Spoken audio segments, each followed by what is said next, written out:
Crítica textual em defesa da fé cristã. Não existe base nenhuma para sustentar a vírgula depois do advérbio de tempo presente, semeron, em Lucas 23, 43. Essa aqui é uma parte do meu artigo acadêmico sobre essa temática.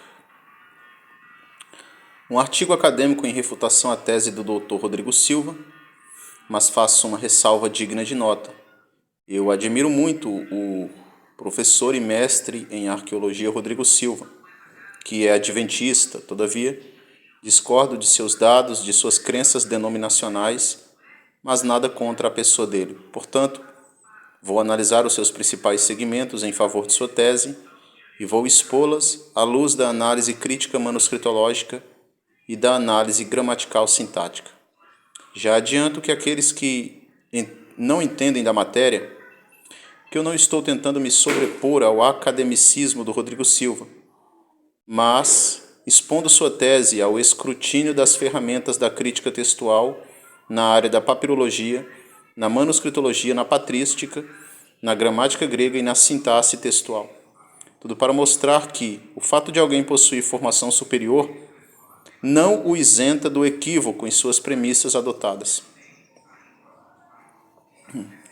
Uma das principais doutrinas adventista é o sono da alma. Assim eles creem.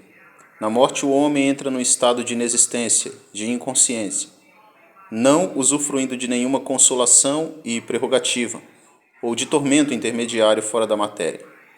Seguindo essa proposição, o adventista Rodrigo Silva também usa todas as ferramentas científicas possíveis para sustentar essa doutrina, e diga-se de passagem, ele é muito competente no que faz. Entretanto, isso não quer dizer que ele esteja com a razão quando trata desse específico texto. Antes, sua tese, a partir de sua perspectiva aniquilacionista, é mais especulativa do que fundamentada. Sendo assim, vejamos antes qual a interpretação de Lucas 23, 43, a que recorre o arqueólogo Rodrigo Silva.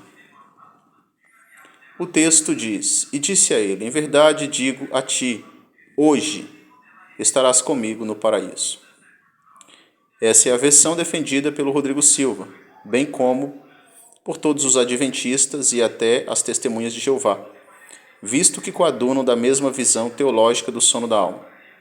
Ao compararmos essa leitura acima com quase todas as traduções em português, veremos uma sutil e quase imperceptível discrepância, que se acha apenas no uso de uma vírgula, pois, em mais de 99% de todas as traduções bíblicas, lemos: "E disse a ele, em verdade eu te digo, hoje comigo estarás no paraíso." Já na tradução articulada pelo Dr. Rodrigo Silva, ele prefere o uso da vírgula depois do advérbio de tempo, hoje. "Digo a ti, hoje comigo estarás", sustentando a noção de que Jesus estava usando o advérbio hoje apenas para enfatizar o verbo anterior, disse, centrando-se na temporalidade da afirmação e não do cumprimento da promessa. O que, segundo os opositores da doutrina do estado intermediário da alma, seria como se Jesus estivesse dizendo ao ladrão da cruz: "Hoje eu estou lhe garantindo algo a ser concluído num futuro longínquo, após a ressurreição." E não, hoje você obterá o cumprimento dessa promessa. Porém, será que esse estilo linguístico é familiar a Jesus? É o que veremos mais adiante. Ademais, precisamos olhar antes para o contexto da perícope, para realmente sabermos se aquela promessa do paraíso seria para aquele mesmo dia ou não. Aí nós temos aqui o texto em grego: "Kai relegin Iesu, minesteti murrotan elteseisten basilesu, kai pen auto amen soi lego, semeromet rimu essanto paradeis só." Em uma tradução literal e sintática, lemos: "E dizia, Jesus, lembra-te de mim quando vieres no teu reino." E disse a ele, em verdade a te digo, hoje comigo estarás no paraíso. Essa é uma tradução aqui, literal, a partir do texto grego. Nota-se que nesse quadro de suplício do ex-ladrão, ele clama por misericórdia e reconhece que Jesus é proprietário de um reino celeste, mesmo quando sua própria pátria o reprovava. O ladrão então usa a expressão lembra-te, que vem do grego minestetimou, que é uma oração verbal pronominal no imperativo aoristo constativo. Dentro da língua grega, isso exprime a ideia de urgência em um pedido. O ex-ladrão tem sede pela redenção. É como se ele estivesse pedindo: Senhor, faça disso a sua prioridade. Em que consiste esse pedido de urgência do ex-ladrão? Quando vieres no teu reino, que vem do grego hoteltes eisten basileansu. Isso é uma oração adverbial pronominal substantivada na segunda pessoa de posse do dativo. Ou seja, o ex-ladrão não fazia ideia de quando Jesus viria em seu reino, mas exclamou por urgência em sua petição, para ser lembrado por Cristo. Portanto, a resposta de Jesus tem que ser coerente e corresponder a essa expectativa urgente do verso anterior, pois, se assim não for, a pronúncia de Jesus fica totalmente desconexa e trivial. Se Jesus utiliza um advérbio de tempo presente estático, semeron, para responder à ansiedade do ladrão que não fazia ideia de quando a promessa seria concretizada, não faria nenhum sentido mesmo. Nenhum sentido lógico, visto que o ex-ladrão não queria ouvir como resposta o dia que Jesus faria essa promessa, mas sim quando ela se consumaria. Por isso, na estrutura sintática do verso 42, temos o advérbio quando, seguido pelo verbo vieres, ou seja, para a resposta de Jesus fazer sentido, ele teria que contrastar com a incerteza do quando vieres, pois de modo contrário, o hoje perderia toda a sua função gramatical. Seria trivial o uso do mesmo, porque Jesus poderia simplesmente ter dito: em verdade digo a ti, estarás comigo no paraíso, se fosse essa a questão. Todavia, ao analisarmos todas as ocorrências onde Jesus usa a partícula asseverativa amen, que é traduzido como verdadeiramente, eu lhes garanto, eu lhes asseguro, que ocorre mais de 100 vezes nos evangelhos, em nenhuma vez ele acrescenta um advérbio de tempo. A única vez que ele o faz é para se referir irrefutavelmente a um acontecimento imediato, o que nos lembra o texto de Marcos 14:30, onde lemos: E disse Jesus: em verdade a ti digo, hoje nesta noite, antes que o galo cante 2 vezes, 3 vezes você me negará. Percebam que é a mesma estrutura linguística gramatical, amen, soilego, semeron. Ninguém em sua sã consciência iria declarar que Pedro não negou Cristo naquele mesmo dia, e sim no futuro incerto, não é isso? Atribuir então o advérbio de tempo depois de em verdade vos digo ou em verdade digo a vós é no mínimo estranho e inexistente no discurso de Cristo, ainda mais porque essa partícula destaca uma proclamação solene, um discurso preciso sobre uma verdade que merece destaque. E imaginar que no texto de Lucas 23:43 Jesus a usaria apenas para qualificar o dia de sua fala é extremamente bizarro e improvável. Outro detalhe digno de nota que torna impossível o uso da suposta vírgula depois do advérbio hoje está no fato de que Jesus usou o advérbio de tempo presente hoje em pelo menos 14 ocorrências nos evangelhos. Em nenhuma destas ocasiões ele utilizou para enfatizar apenas o dia de sua fala, mas para definir o acontecimento presente naquele mesmo dia em que ele discursava, ou seja, afirmar que em Lucas 23:43 ele abriu uma exceção é novamente estranho e ambíguo, desprovido de quaisquer similaridade linguística dentro do próprio Evangelho.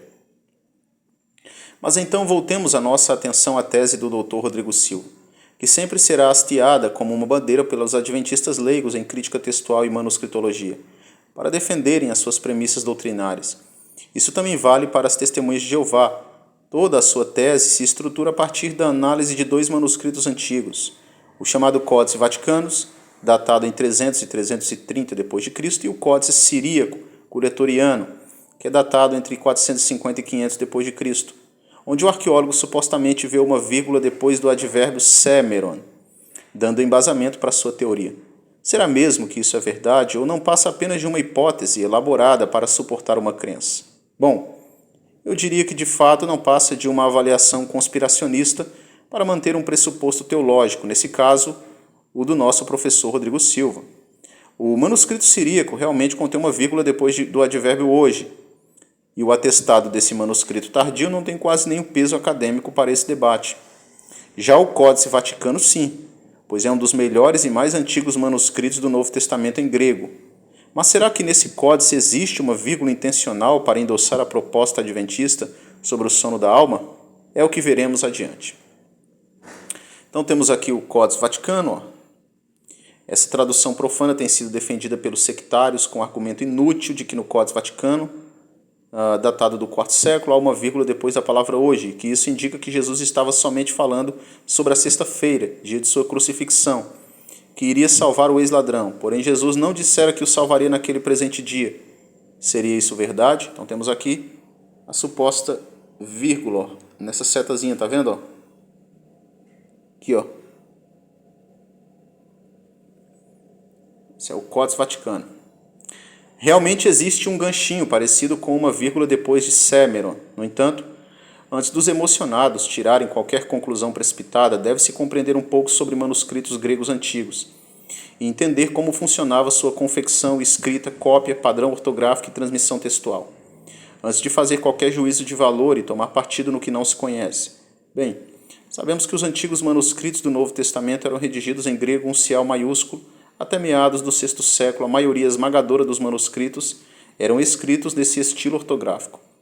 Entre os manuscritos do século I ao IV, não era comum o uso de pontuações textuais, como vírgulas, pontos, interrogações, exclamações, reticências ou ganchos.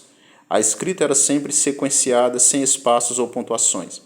É o que podemos ver nesse Códice Vaticano e em todos os anteriores e posteriores a ele. Dito isso, a tal vírgula defendida pelo Dr. Rodrigo Silva em sua tese doutoral não necessariamente seria uma vírgula, mas um erro não intencional, um borrão de tinta, pois incidentes como esse por parte dos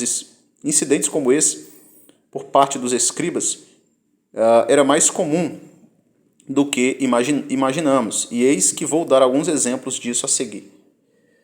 Por exemplo, primeiro exemplo aqui nós temos o vocábulo grego sarkos. No mesmo Códice Vaticanus, podemos ver o substantivo sarkos, que é a palavra grega para carne, dividido por um suposto ponto semelhante ao encontrado em Lucas 23:34.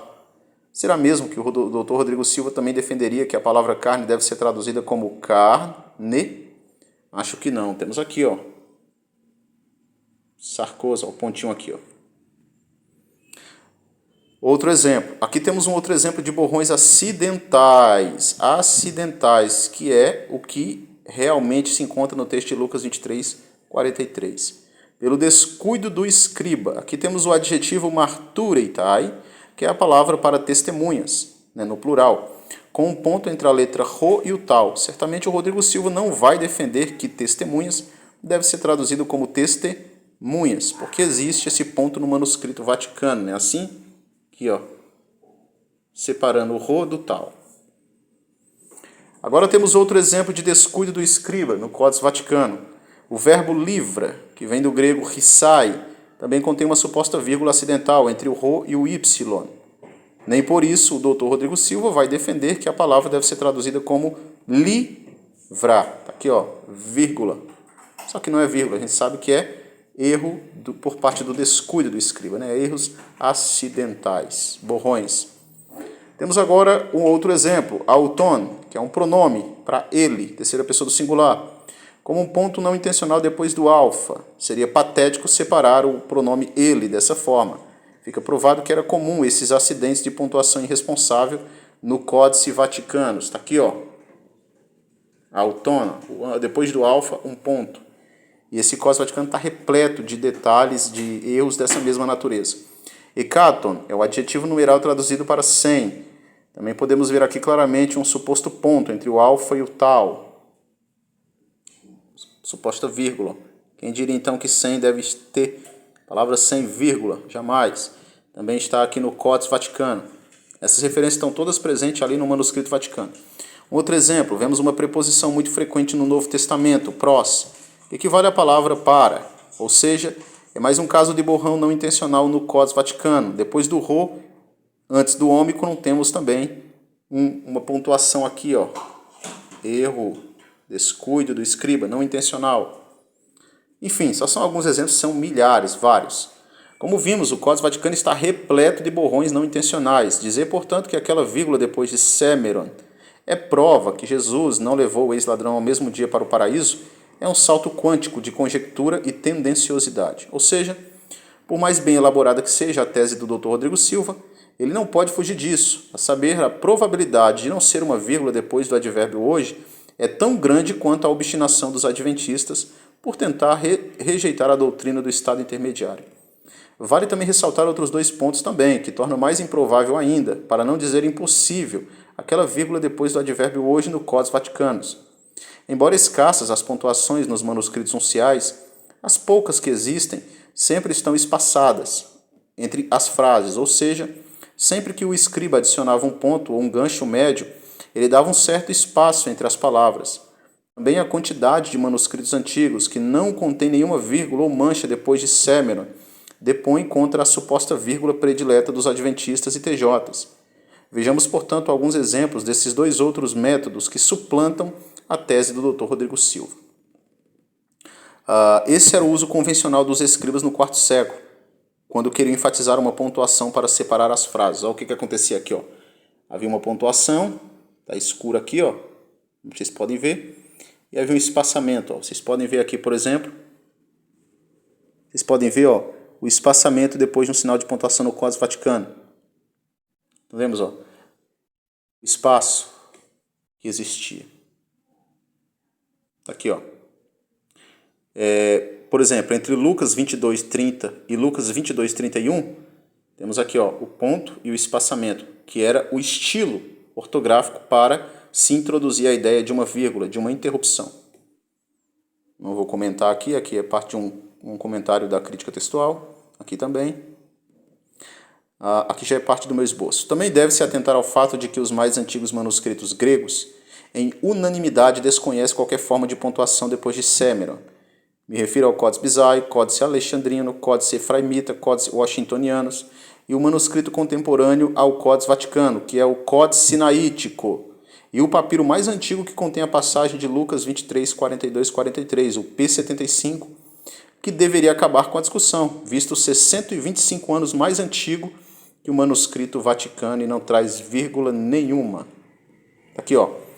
Este é o P75, o mais antigo texto para a perícope de Lucas 23, 43. Não contém nenhuma pontuação ou qualquer sinal após sêmeron. Uma vez que o Códice Vaticano é da mesma família de transmissão textual, a chamada família Corpo Alexandrino, que o papiro 75, isso derruba fatalmente toda a tese do Dr. Rodrigo Silva, pois o papiro alexandrino é muito mais antigo que o Vaticano. E depois de sêmeron não tem nenhuma pontuação. Ó, temos aqui, ó, sêmeron. Não temos nenhuma pontuação depois da palavra sêmeron. Aqui, ó.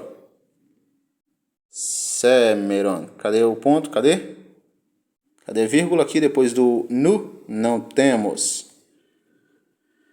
Também temos o Códice Sinaítico, datado entre 300 e 350. Esse é contemporâneo ao Códice Vaticano, da mesma família de transmissão textual e contemporâneo. Não existe nenhuma pontuação depois de sêmeron. Cadê? Não tem. Temos agora o Códice Alexandrino, datado em 450 d.C., também não registra nenhuma pontuação depois de sêmeron. Temos o Códice Bizai, datado entre 360 a 400 d.C., e também não temos nenhum tipo de pontuação depois de sêmeron. Temos o Códice Washingtonianos, datado em 450 a 530 d.C. São os mais antigos, viu, pessoal? Também não traz nenhuma pontuação depois de sêmeron. Os mais antigos manuscritos gregos, códices. As evidências contrárias à possibilidade de uma vírgula depois do advérbio sêmeron são terrivelmente esmagadoras. Isso porque ainda tem os pais da igreja, que se somam a estas. Esses antigos escritores eclesiásticos conheciam muito mais o dialeto grego do que qualquer erudito moderno. Portanto, os mesmos têm muito mais propriedade ao falar do assunto do que todos os nossos melhores exegetas em grego. Um exemplo disso é João Crisóstomo, que viveu no IV século e sabemos que era incomparável no conhecimento do Novo Testamento grego e conhecia o idioma como a palma de sua mão. Comentando sobre o texto de Lucas 23, 43, ele disse: "Para isso foi que colocou o publicano diante do fariseu, enquanto que orgulho eu quero dizer e um espírito arrogante separou até mesmo um poder incorpóreo, o do diabo, enquanto a humildade da mente e o reconhecimento dos próprios pecados cometidos trouxeram o ladrão ao paraíso antes dos apóstolos." Esse é um comentário de João Crisóstomo. Ele tem outro comentário aqui sobre o texto. Nós vamos encontrar comentário novamente aqui em João Crisóstomo, a homilia. Vamos encontrar Cipriano comentando sobre o cumprimento da promessa no mesmo dia. Atanásio também. Ambrósio, professor de Agostinho de Hipona, Ambrósio de Milão. Agostinho de Hipona também. João Cassiano.